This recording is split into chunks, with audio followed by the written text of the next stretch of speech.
ನಮಸ್ಕಾರ. ನನ್ನ ಹೆಸರು ಗಿರೀಶ್ ಅಂತ. My name is Girish. I grew up in Belgaum, Karnataka, in a Kannada family. All my schooling was in Kannada medium. Then I did my engineering from Dharwad and masters in biotechnology from US. I worked in Boston area for about 15 years before I started traveling full time on a bicycle.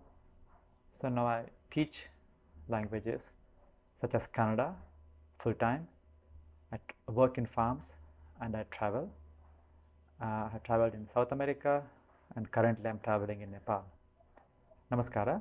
ನಾನು ಹುಟ್ಟಿ ಬೆಳೆದಿದ್ದು ಬೆಳಗಾಂ ಕರ್ನಾಟಕ ಅಲ್ಲಿ, ಕನ್ನಡ ಮನೆಯಲ್ಲಿ. ಶಾಲೆ ಎಲ್ಲ ಕನ್ನಡ ಮಾಧ್ಯಮ.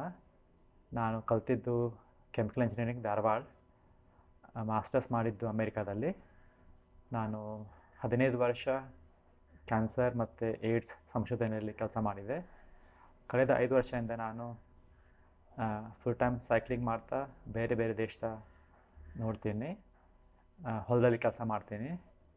ಮತ್ತು ನಾನು ಕನ್ನಡ ಫುಲ್ ಟೈಮ್ ಕಲಿಸ್ತೀನಿ. ನಿಮಗೆ ಕನ್ನಡ ಬರೆಯೋಕ್ಕೆ, ಓದೋಕ್ಕೆ, ಮಾತಾಡಲಿಕ್ಕೆ ಕಲಿಬೇಕಂತಂದರೆ ನನಗೆ ಸಂಪರ್ಕಿಸಿ.